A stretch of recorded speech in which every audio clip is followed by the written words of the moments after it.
Long-haul flights can be daunting for every level of traveler.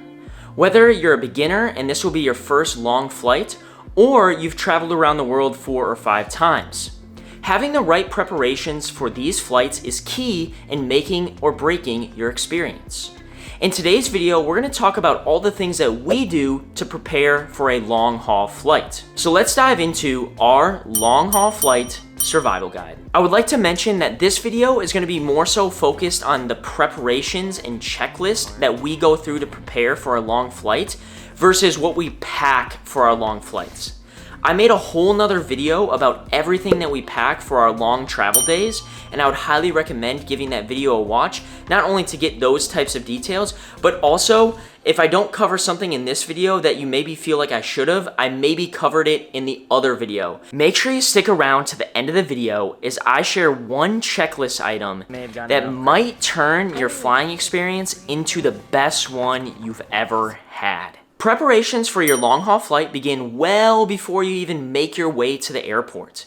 So let's talk about the things we do days, weeks before our big travel day.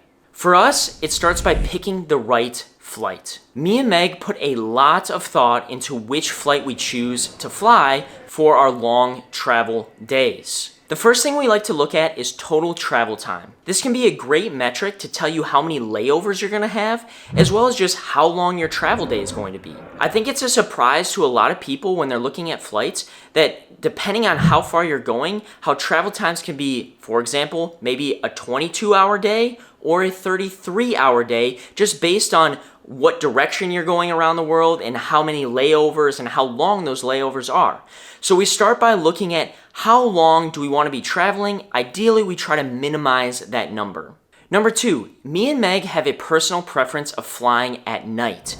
Whenever we're doing a long haul flight, we do try to book our flight times to be when it is overnight or when we would typically be sleeping.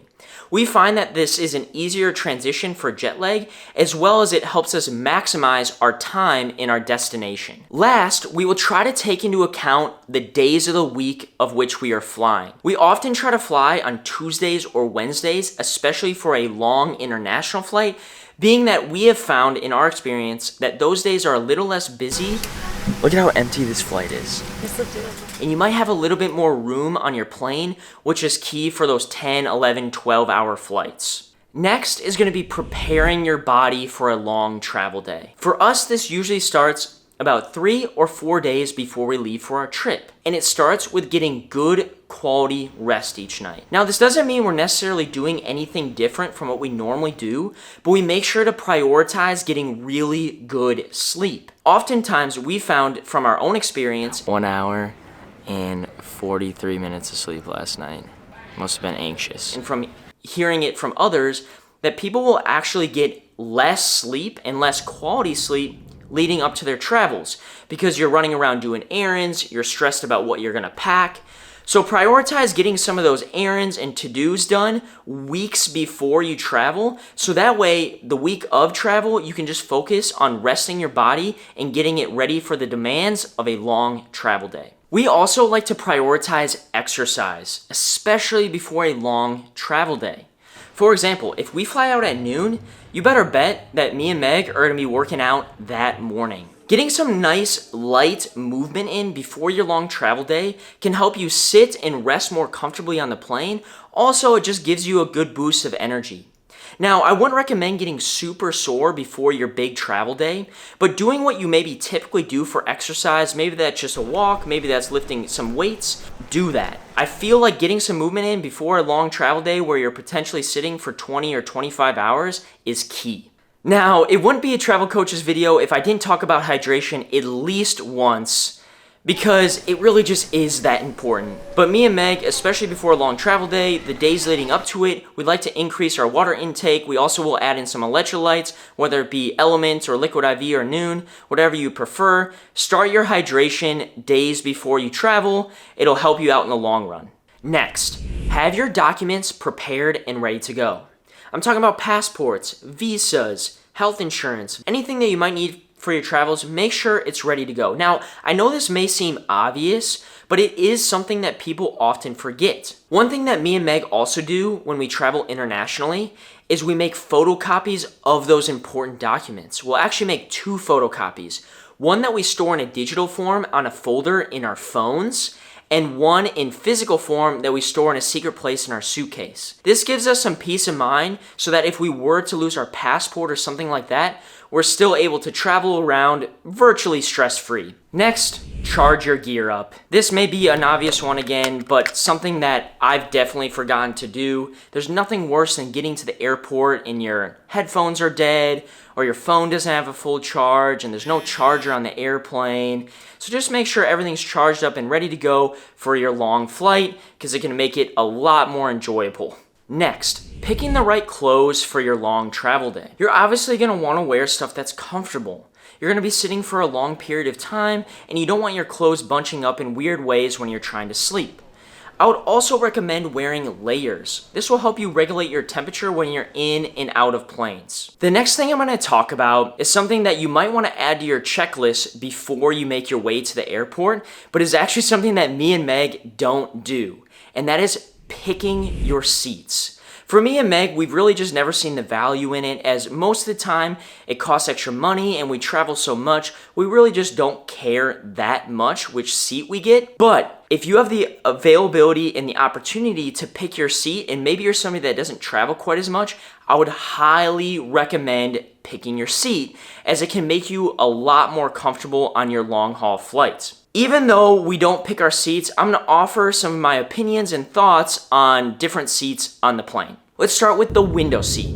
This is my personal preference. If I were to pick a seat, it's a window seat. It's great for looking out the window. It's also great for sleeping because you have a wall you can sleep on. Some of the cons about it though is that if you need to get up often, or you're somebody that does get up often, the window seat's not ideal. Now, the aisle seats. The aisle seats are great for anybody that likes to get up and move around.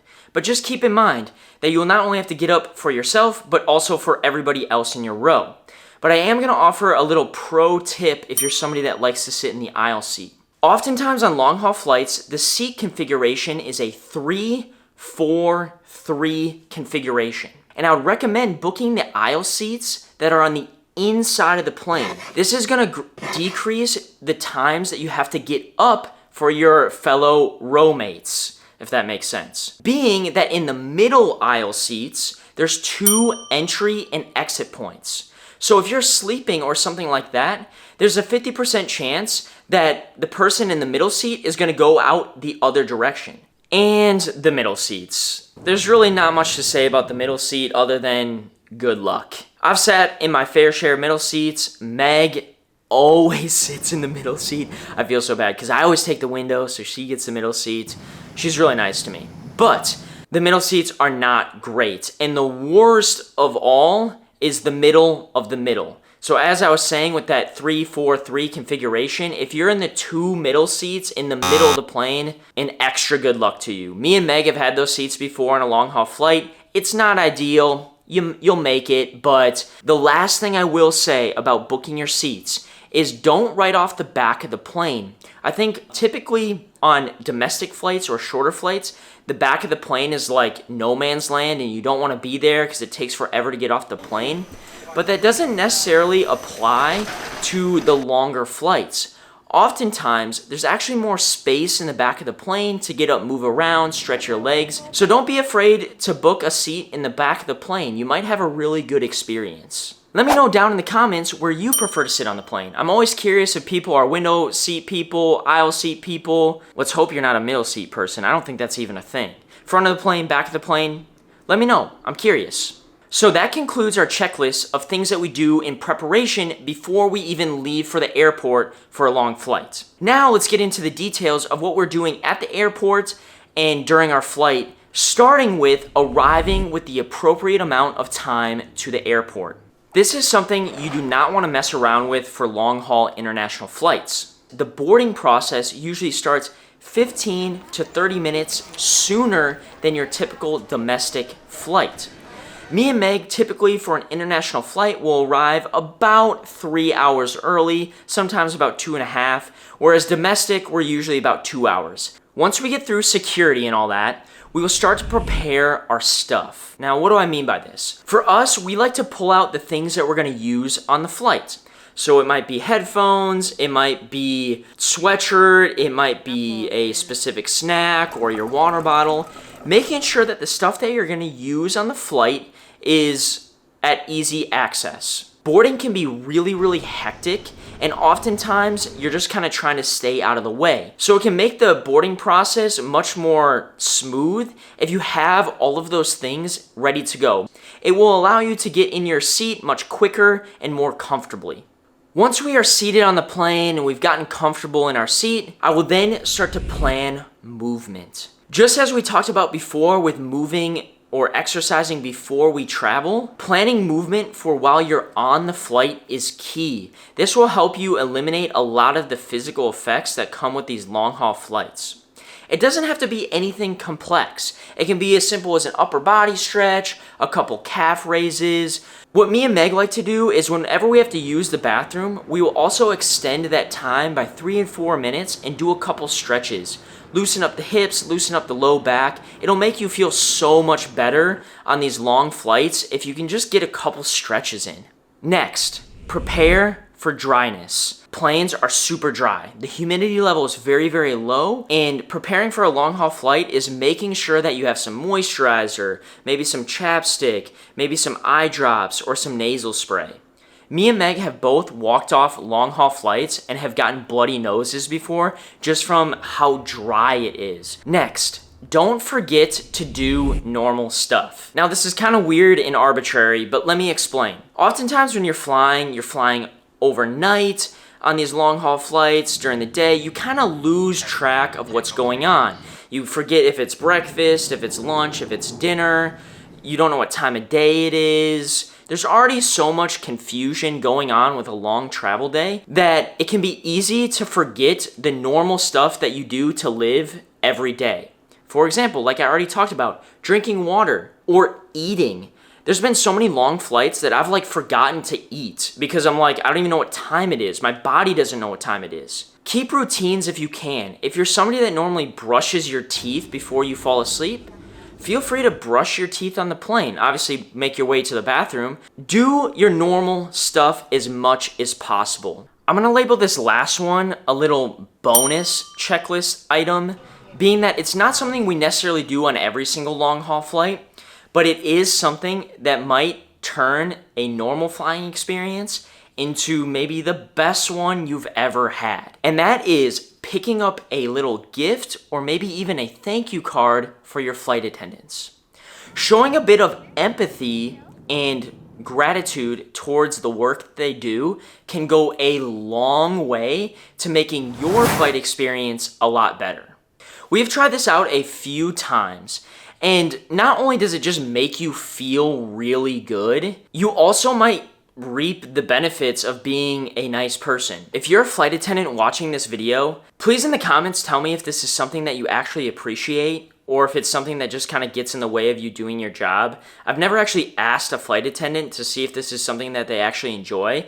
So let me know in the comments if you're a flight attendant, if you appreciate a small little gift or a thank you card from your clients and passengers. Our long haul flight survival guide and checklist has been shaped by our travel priorities. But you probably have different travel priorities that have shaped your preparation for your long haul flights. So I'd love to hear in the comments what you do to prepare for a long flight. I'm always looking to add things to my routine and checklist and learn from you guys. So let me know in the comments what you do to prepare for your flight as well. I would also recommend checking out the video we made about the must-have travel essentials for your next long flight. This video will help you pack for these long flights as well as give you some information that I didn't cover in this video. If you enjoyed this video and found it valuable, please give it a thumbs up. It is much appreciated, as well as subscribe to this channel for more content like this. We will see you in the next video.